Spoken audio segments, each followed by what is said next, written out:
शेतकऱ्याची कर्जमाफी दिलेला शब्द पूर्ण करा, दिलेला शब्द पूर्ण करा, शेतकऱ्याची कर्जमाफी न करणाऱ्या सरकारचा, शेतकऱ्यांना फसवणाऱ्या सरकारचा, शेतकऱ्याची कर्जमाफी शेतकऱ्यांना फसवणाऱ्या सरकारचा, पंजाब प्रमाणे 50,000 देणाऱ्या सरकारचा, या सरकारचं करायचं काय? खाली मुंडकावर पाय. या शेतकरी विरोधी सरकारचं करायचं काय? खाली मुंडकावर पाय.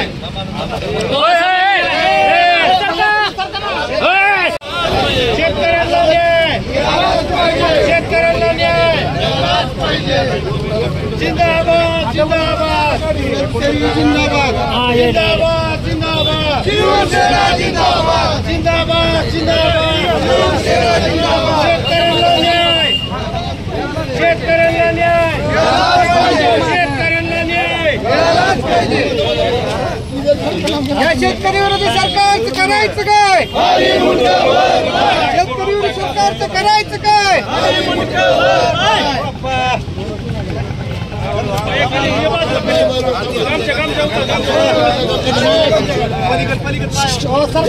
गेले, जनावरं वाहून गेले, घरात पुराचं पाणी शिरल्यामुळं सगळ्या संसार उपयोगी सामानाचा चिखल झालाय आणि तो शेतकरी अंगावरच्या कपड्यानिशी त्याला प्यायला पाणी नाही, खायला अन्न नाही आणि उलट जी बँकेची कर्ज उचलले ती नेमके भरायचे कुठून हा प्रश्न त्या शेतकऱ्याच्या समोर आहे. तोच शेतकरी त्या ठिकाणी लेकराच्या फीस भरता येत नाहीत, आपण स्वतःच्या लेकराचे शिक्षण सुद्धा करू शकत नाही, ह्या उद्वेगातनं स्वतःचं जीवन संपवतोय. आणि ही परिस्थिती एका बाजूला असताना जर त्या ठिकाणी राष्ट्रीयकृत बँका, सहकारी बँका त्यांच्या कर्जाच्या पीक कर्जाच्या वसुलीसाठी जर अशा पद्धतीनं नोटिसा देत असतील तर हे शेतकऱ्याच्या जखमेवर मीठ चोळायचा प्रकार नाही का? म्हणून आम्ही या ठिकाणी ह्या सगळ्या नोटिसा एकत्रित करून ह्या नोटिसाची होळी केली आहे. ह्याच नोटिसाची एक प्रत ज्या सरकारनं शेतकऱ्याला निवडणुकीच्या पूर्वी आमचं सरकार सत्तेत बसल्या बसल्या तुमचा सातबारा आम्ही कोरा करू, कर्जमाफी करू ही घोषणा दिली होती आणि त्या घोषणेच्या नंतर त्यांचं सरकार महाराष्ट्राच्या विधिमंडळात न भूतो न भविष्यती इतक्या मोठ्या मताधिक्याचं सरकार त्या ठिकाणी शेतकऱ्यांनी त्यांच्या बोलण्यावर विश्वास ठेवून निवडून दिलं. ते सरकार सत्तेत बसल्याच्या नंतर सरकारची घोषणा होती योग्य वेळी योग्य पद्धतीनं आम्ही ती कर्जमाफी करू. ती कर्जमाफी ह्या सरकारनं करावी आणि त्या सरकारला ह्या विषयातलं गांभीर्य लक्षात यावं की बँका कशा छळवणूक त्या ठिकाणी शेतकऱ्याची करतायत. ह्या भावनेतनं आम्ही आज हे आंदोलन केलं आहे. ह्याची एक प्रत ही आम्ही सन्माननीय मुख्यमंत्री महोदयांना त्या ठिकाणी पाठवणार आहेत आणि आपल्या माध्यमातून सरकारला आमचं कळकळीचं आणि नम्र निवेदन आहे की 2 ते 3 दिवसात ती मदत कशा स्वरूपाची असणार आहे याच्या बाबतीत घोषणा करणार आहेत. आमची एवढीच मागणी आहे, फक्त पक्ष म्हणून नव्हे, विरोधक म्हणून नव्हे, तर त्या शेतकऱ्याचं लेकरू म्हणून. कारण त्यांची परिस्थिती मागच्या 8 दिवसात आम्ही त्यांच्या घराबारात फिरून बघितलेली आहे, त्यांच्या पोटातली आग आम्ही त्या ठिकाणी बघितलेली आहे आणि त्याचा प्रतिनिधी म्हणून एक माणुसकीच्या नात्यानं त्याच्या पोटात पडलेली आग त्या सरकारपर्यंत पोहोचावी म्हणून आम्ही सरकारकडे कळकळीची इतकीच विनंती करतो की 50,000 रुपये हेक्टरी जर पंजाबसारखं राज्य देत आहे तर आपण सुद्धा तितकीच मदत शेतकऱ्यांना द्या. आणि जी घोषणा निवडणुकीच्या पूर्वी तुम्ही केली होती ती कर्जमाफी देण्याची योग्य वेळ आणि योग्य पद्धत हीच आहे, त्याचा सुद्धा संयोग साधा आणि हा शेतकरी जगण्यासाठी धडपडतोय, त्याला उभा करण्यासाठी. जर तुमच्याकडे पैसे नसतील, पैशाचं नाटक करा असं आम्ही म्हणणार नाही. आपल्या राज्यावर 2.5 लाख कोटीचं कर्ज होतं, आपण 10 लाख कोटीपर्यंत नेलं. अजून शेतकऱ्याचा जीव वाचवण्यासाठी 3-4 लाख कोटी कर्ज काढलं तर काही फरक पडत नाही, ते काढा. पण ह्या शेतकऱ्याच्या ज्या व्यथा आहेत, ज्या मागण्या आहेत त्या मंजूर करा. ह्या मागणीसाठी आम्ही आज इथं सगळ्या शेतकऱ्याच्या माध्यमातून, पक्षाच्या माध्यमातून जमलोय आणि हे आंदोलन केलंय. आंदोलनाची भूमिका आपल्याला सविस्तर सांगितलेलीच आहे, पण कालपासनं आपल्या जिल्ह्यातनं आपल्या माध्यमातनं खरं तर मी आपल्या सर्वांचा आभार मानतो की तुम्ही आपल्या जिल्ह्याच्या नोटिसा शेतकऱ्यांना आल्या ह्या आपल्या चॅनलच्या माध्यमातून दाखवल्या, मुख्यमंत्र्यांपर्यंत गोष्ट गेली. पण काल मुख्यमंत्र्यांनी आणि आजही प्रशासनानं असं सांगितलं गेलं की ह्या नोटिसा जुन्या आहेत, ऑगस्टच्या नोटीस आहेत असं सांगितलेलं, तर मी तुमच्या माध्यमातून ऐकलं. मला तुम्हाला एकच उदाहरण द्यायचं त्यातलं, हे शेतकरी आहेत बाळासाहेब सूर्यवंशी ह्यांचा आपल्याला पोस्टाचा मेसेज येतो, तर त्या पोस्टाची मेसेज ह्या बुक झालेली आहे 23/9/25ला पाठवली आणि 26/9/25ला ह्यांना पोचली. हा टेक्स्ट मेसेज आहे, हे तयार तर कोण आणू शकत नाहीत.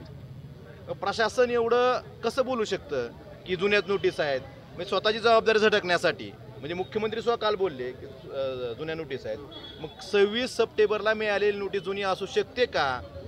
हाच प्रश्न आमचा सगळ्यांना. हा मेसेज आहे, हा पुरावा आहे, ते शेतकरी आहेत. मग तुम्ही एवढं बोलून जर जुन्या नोटीस आहेत म्हणून जर हा वेळ मारून न्यायचा किंवा कुठेतरी शेतकऱ्यांच्या जखमीवर मीठ चोळण्याचं काम सरकारच्या आणि प्रशासनाच्या वतीने होत असेल तरी दुर्दैवी आहेत. मुख्यमंत्री महोदयांना ज्यांनी चुकीची माहिती दिली त्यांचा सुद्धा मुख्यमंत्री महोदयांनी तपास घ्यावा आणि सप्टेंबरच्या 26 तारखेला शेतकऱ्यांना नोटीस, एक उदाहरण आहे, मिळत असताना जर मुख्यमंत्री म्हणत असेल जुन्या नोटीस आहेत, 26 सप्टेंबर जुनं झालं का? ऑगस्ट महिन्यात अतिवृष्टी होती ना. नाही ठीक आहे, ऑगस्ट महिन्यापासून आपल्याकडे अतिवृष्टी सुरू झालेली आहे. 14 ऑगस्टला पहिल्यांदा अतिवृष्टी झाली, त्यावेळेस समजा ऑगस्ट यांना जुना वाटत असेल, पण 26 सप्टेंबर जुना आहे का? मग तुम्ही असं काय जुन्या नोटीस आहेत म्हणून जर कोण ह्याला कमी त्याचं गांभीर्य कमी करायचा प्रयत्न करत असेल तर हे संवेदनशील किती आहेत शेतकऱ्यांविषयी हे दिसून येतं. आणि मुख्यमंत्र्यांना आमची एवढीच विनंती आहे की तुम्ही अजून वेळ घेताय.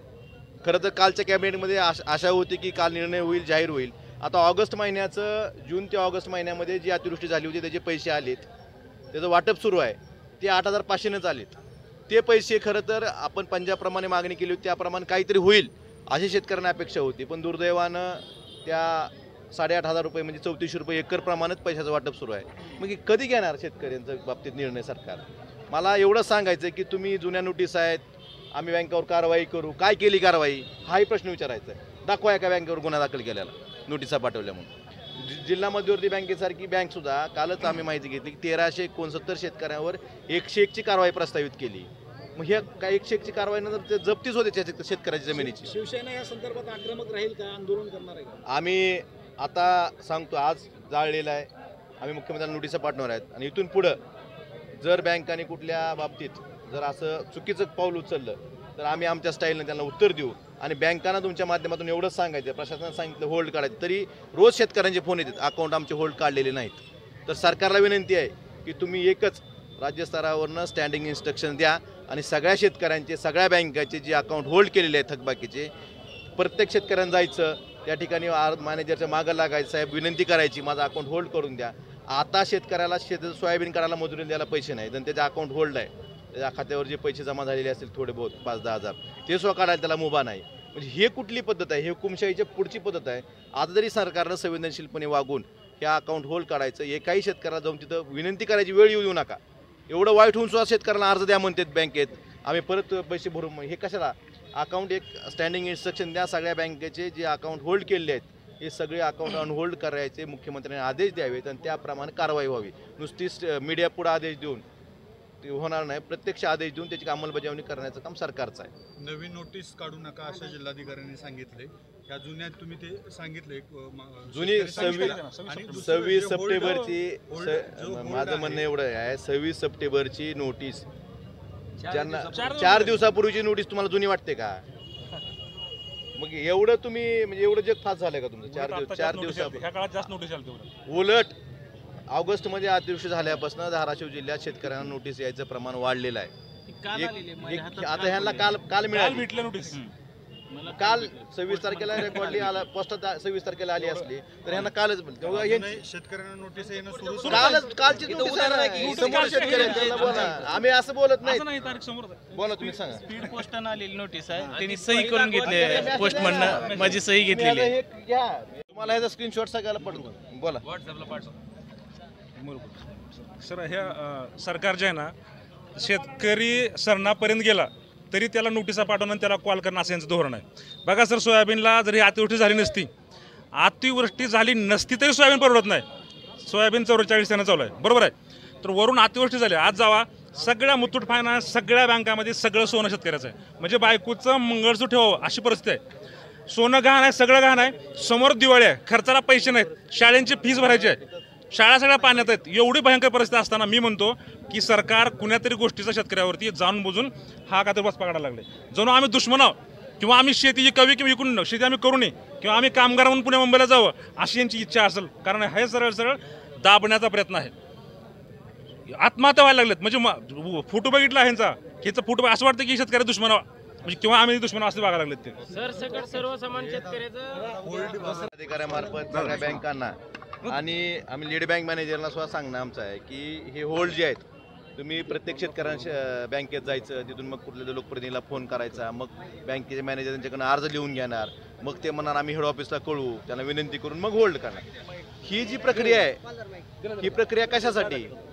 तर आमचं एवढंच म्हणणं आहे, सरकारला आमचं एवढंच म्हणणं आहे की 8 दिवसात सगळ्या खात्याचे होल्ड केलेले सरकारनं काय त्यांना सूचना आदेश द्यायचे ते आदेश द्यावेत बँकांना आणि ते होल्ड काढावेत. नाहीतर शिवसेना स्टाईल मग बँकांचं आम्ही बघू. मग उद्धवजी ठाकरे साहेबांनी आम्हाला या भागातल्या आम्हाला सगळ्यांना सूचना दिल्या, शिवसैनिकांना दिलेल्या आहेत की पूर परिस्थिती आहे आणि या ठिकाणी तुम्ही पूरग्रस्तांना मदत करा. दसरा मेळाव्यापेक्षा आपल्याला लोकांची दसरा मेळाव्याला तर आम्ही दसरा मेळाव्याला विचारांचं सोनं तिथं लुटलंच जाईल आणि शेतकऱ्यांच्या बाबतीत सुद्धा उद्धवजी ठाकरे साहेब त्या ठिकाणी प्रखरपणे भूमिका मांडतील. परंतु या ठिकाणी पूरग्रस्तांना मदत करण्याचा आम्हाला आदेश दिलेले आहेत. त्याप्रमाणे आम्ही या ठिकाणीच जिल्ह्यात थांबून पूरग्रस्तांना मदत करणार आहे.